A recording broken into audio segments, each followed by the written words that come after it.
দেখলেন ওই বছর প্রচুর হাজি হলো, প্রচুর হাজি।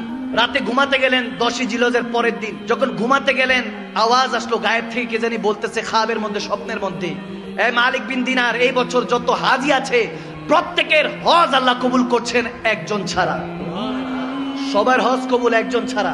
তখন মালিক বিন দিনার খাবে স্বপ্নে জিজ্ঞেস করছেন, হুইজি, কে সে? তখন আওয়াজ আসতেছে মুহাম্মদ বিন হারুন বলখি আলাইহির রহমা, এক আল্লাহওয়ালার কথা বলছেন যে হারুন বলখির হজ আল্লাহ কবুল করে নাই, তার মুখে মেরে দিয়েছে। তো যখন এই অবস্থা হয়েছে বলতেছে তাকে গিয়ে জানান। মালিক বিন দিনার ঘুম থেকে উঠলেন, ফজর নামাজ পড়লেন, খোঁজা শুরু করলেন। এখন যারা হজে গিয়েছে তারাই বিষয়গুলি জানে যে এক একটা তাবুক আলাদা থাকে। বাংলাদেশ থেকে যারা যায় তাদের তাবুক আলাদা, যারা ইয়ামান থেকে যায়, মিশর থেকে যায় তাদের তাবুক আলাদা, হিন্দুস্তান থেকে পাকিস্তান থেকে যায় তাবুক আলাদা। এক একটা দেশের এক একটা আলাদা আলাদা গোত্র আছে। ওখান থেকে প্রত্যেকে এরহাম বাঁধে, নিয়ত করে হজ করে। এখন খুঁজতেছে বলখিবাসীরা কারা। খুঁজতে খুঁজতে এক জায়গায় যখন দেখলো ওখানে বলখি লেখা, বলখবাসীরা, ওখানে গিয়ে জিজ্ঞেস করছে হারুন বলখি কে চিনেন?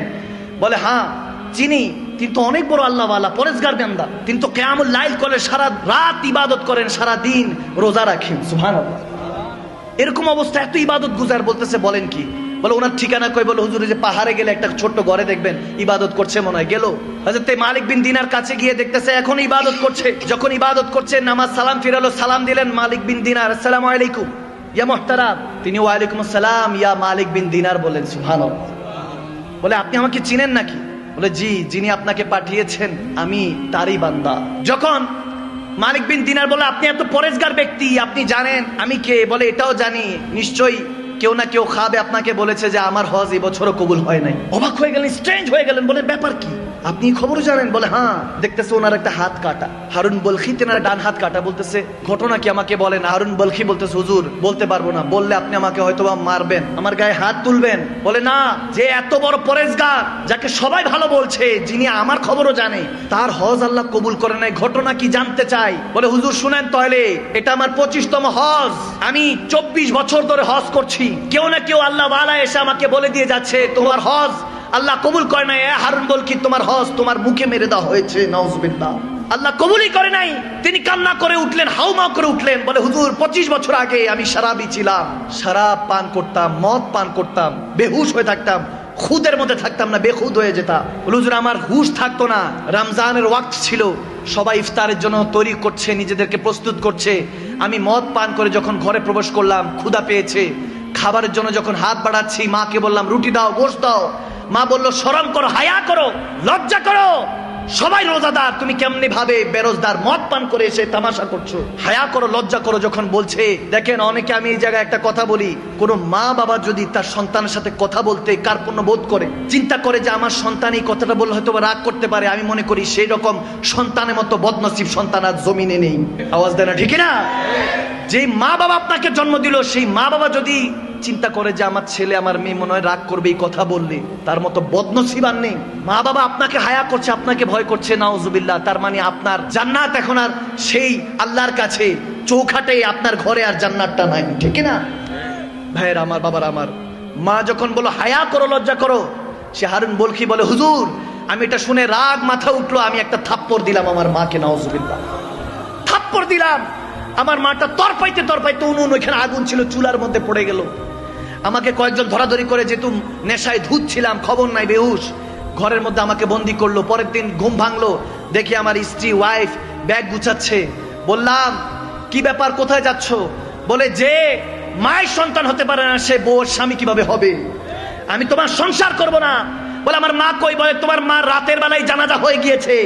চিৎকার দিল সন্তান। বলে কি বলো? আমার মা জানাজা হয়েছে, আমাকে জানো নাই? বলে তুমি তো নেশায় ধুত ছিলা, তোমার মা তোমার থাপ্পড় পেয়ে নাউজুবিল্লাহ ওই উনুনের মধ্যে, আগুনের মধ্যে পড়ে ওখানে ইন্তেকাল হয়েছে। যেতে যেতে বলেছে আমার সন্তান যাতে আমার মুখ না দেখে। বদকিসমত ওই সন্তান। হারুন বলকি বলতেছে হুজুর এই কথা শোনার সাথে আমি একটা দা উঠালাম, ছুরি উঠালাম, হাতটার মধ্যে ডান হাতে কোপ দিয়ে হাতটাই ফেলে দিলাম। যেই হাত আমার মায়ের গায়ে উঠে, বাবার গায়ে উঠে, ওই হাতের দরকার নেই। এরপর সমস্ত সয় সম্পত্তি আমি দান খয়রাত করে দিলাম গরিব মাসাকিনদের মধ্যে। আজকে 25 বছর ধরে হজ করছি হুজুর, কেউ না কেউ আল্লাহ ওয়ালা এসে বলে যে আমার হজ কবুল হয় না, আল্লাহ মুখে মেরে দিয়েছে হজ। তখন মালিক বিন দিনার রেগে গেলেন, বলে আরে মার উপরে যে অত্যাচার করে সে কিভাবে মানুষ হতে পারে। মালিক বিন দিনার তার গায়ে একটা থাপ্পড় মারলেন, তার গালের মধ্যে থাপ্পড় মারলেন।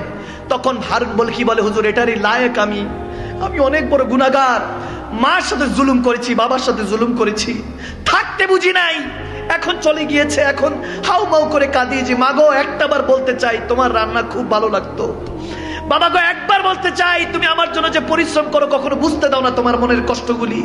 সেই মা বাবাকে হারিয়ে এখন বুঝি হুজুর, এখন আর তো কোনো কিছু করার নাই, দাঁত থাকতে দাঁতের মর্ম বুঝি নাই। আর যখন মালিক বিন দিনার এই কথা শুনে তার মুখের উপর থুতু নিক্ষেপ করে চলে গেল। রাতের বেলা যখন ঘুমালেন মালিক বিন দিনার এখানে দুনিয়ার চোখ বন্ধ করলেন, ওখানে কিসমতের চোখটা আল্লাহ খুলে দিলেন। দয়াল নবীকে দেখতে পেলেন।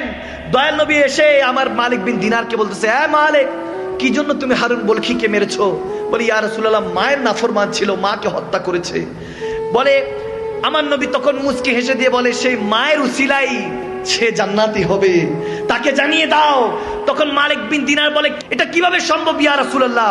বলে হাসরের ময়দানে যখন সে হারুন বলকিকে টেনে হেসে ওই ফেরেশতারা নিয়ে যাবে, মাকে উঠাবে, আল্লাহ বলবে এই মা তুমি বলো তোমার কি হিসাব নিকাশ আল্লাহর কাছে। সেদিন ওই মা চিৎকার দিয়ে বলবে আল্লাহ ওগো পারওয়ারদিগারে আলম ইয়া রাব্বাল আলামিন, আমার সন্তান আমাকে হত্যা করেছে, আগুনে নিক্ষেপ করেছে, হত্যা করেছে, তাকে কত কষ্ট করে 9 মাস 10 দিন 10 মাস 10 দিন পেটে রেখেছি, আমাকে সে কষ্ট দিয়ে হত্যা করেছে, আমি বিচার চাই। আল্লাহ বলবে এই বদবখতকে উঠা, ফিনারে জাহান্নামা খালিদিনা, চিরস্থায়ী জাহান্নামে নিক্ষেপ কর। ফেরেশতারা টেনে হেঁচড়ে যখন নিয়ে যাবে তখন সে বারবার চোখের পানি ছেড়ে বারবার তাকাবে মার দিকে, একবার মার দিকে তাকাবে, একবার রাসূলুল্লাহর দিকে তাকাবে। তখন মালিক বিন দিনারকে আমার নবী বলতেছেন যে ওই সময় সে তার মাকে চিৎকার দিয়ে একবার তাকাবে, দুইবার তাকাবে, তৃতীয়বার চিৎকার দিয়ে বলবে মা গো ক্ষমা করে দাও আমাকে, আমাকে ফেরেশতারা জাহান্নামে নিক্ষেপ করছে, মা তুমি কোথায়? আজকে আমাকে জাহান্নামে নিক্ষেপ করছে। তখন মা চিৎকার দিয়ে আল্লাহর দরবারে হাত তুলে বলবেন ওগো আল্লাহ আমি ক্ষমা করে দিয়েছি, তুমিও ক্ষমা করে দাও। ওগো নবী আপনি শাফাআত করুন। আমার নবী বলে আমি সেই মার আর্তনাদ চিৎকার শুনে বলবো ভয় পাইস না, টেনশন নিস না, যেখানে মা সুপারিশ করেছে রব্বে কারীম ক্ষমা করে দিয়েছে, ওয়ারযুকনা শাফাআতাহু ইয়াউমাল কিয়ামা, ওই দিন নবী সুপারিশ করে মালিক বিন দিনারকে বলছে শুধু মা চোখের পানির জন্য, যে মাকে সে হত্যা করেছে আগুনে নিক্ষেপ করে, সেই মা জাহান্নাম থেকে উদ্ধার করে, তার উসিলায় আল্লাহ তাকে জান্নাতি বানিয়ে দিবে। আমি বলতে চাই ভাইয়ের আমার, বিররুল ওয়ালিদাইন মা বাবার খেদমত করুন। যদি